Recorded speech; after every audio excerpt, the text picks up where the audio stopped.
Joining us now is Duncan Angove, CEO of Blue Yonder, to help us really decipher what the latest trends are with grocery inflation. It's a pain point, as I'm sure for you as it is myself.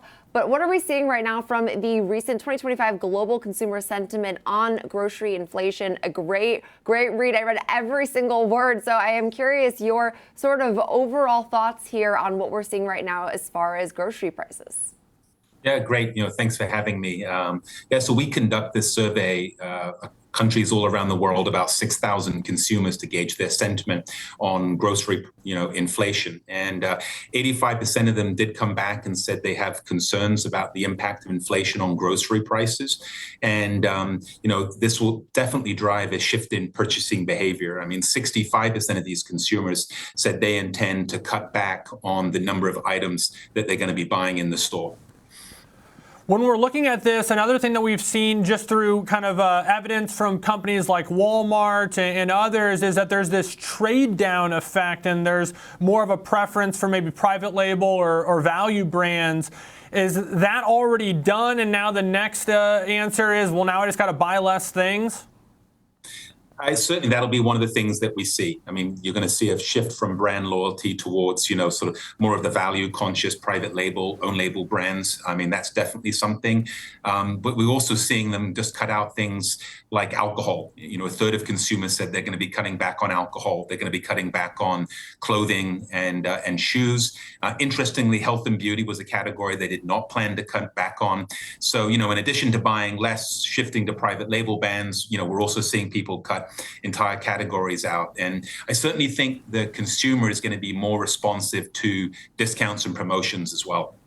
We've definitely seen that too. I mean, I feel like that was a theme echoed throughout the entirety of this past earnings season from a lot of these grocery or consumer exposed names. But I also thought it was interesting the way we give a lot of credit to tariffs, but also the increased cost of raw materials is, nearly almost in step with the newly introduced global tariff concern. So I'm curious if that's been somewhat of a lingering, persisting issue that has kept prices high. And then right now, unfortunately, we just blame it all on some of these new policies that were just introduced.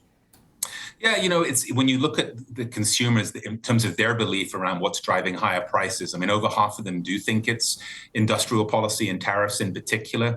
But the reality is, when you look at the U.S. market, is most of the stuff that we sell here from a food and a grocery perspective is actually sourced locally, apart from categories like health and beauty or things like that. So, to say it's all down to tariffs is probably not strictly accurate. I mean, to your point, there would be indirect costs that flow through from a raw material perspective. You can think of things like aluminum cans, for example, which might, aluminum comes from China. So that might flow through some of it. I think we've always had an issue with labor shortages, and that drives higher prices as well. So it's a whole myriad of factors, not just tariffs for sure.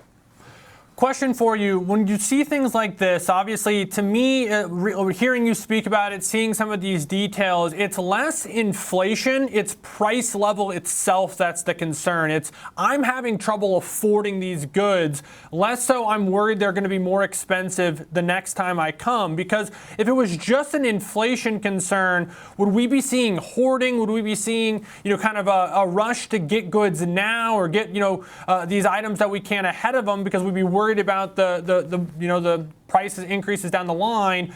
Or is that happening a little bit? It's just hard because we're struggling to front the bill to begin with. No, I think it's a valid point. I mean, you could argue that some of these things that are going on right now have accelerated trends that have been taking place for a long time already. I mean, the shift towards, private label, value, I mean, those are high margin products for a lot of grocery stores. I mean, increasingly active on, promotions and all of that. These are things that have been going on for a while. I mean, I don't think any of this consumer behavior is really transitory. This is probably sort of the long-term curve of how we're going to see things keep going.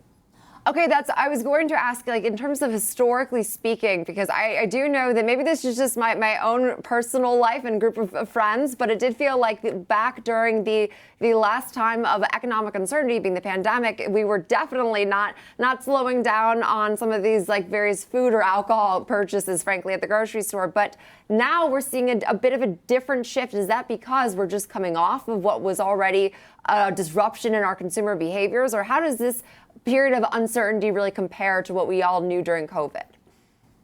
No, you're right. There's probably some lingering mental damage from all of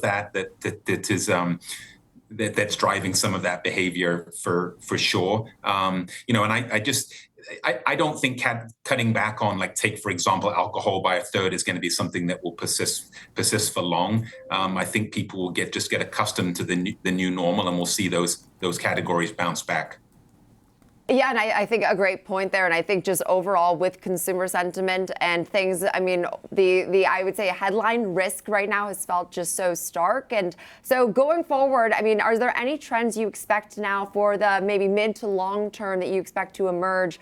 Just again, I know there's so many uncertainties, so I'm asking the million-dollar question, but what are you sort of expecting from what's next? Where do things start to moderate, if ever? It's interesting because if you go back a few years before the pandemic, I mean, one of the challenges that grocery executives was actually deflation.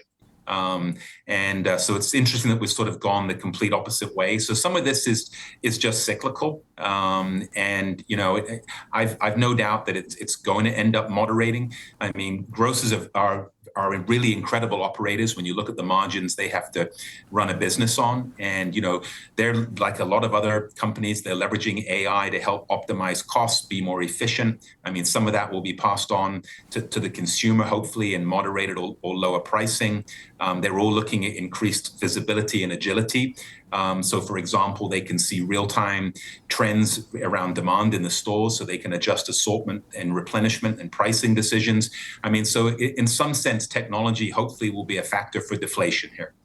I'm hoping as well, because I just know from conversations I constantly have, it's definitely still top of mind, despite the fact that seemingly things are moderating, but it doesn't feel like that as consumers. But we so appreciate it. Really great insight into a space that is, I mean, still driving a ton of attention, grocery inflation and pricing right now, concerns for us Americans. Duncan Angove, the CEO of Blue Yonder.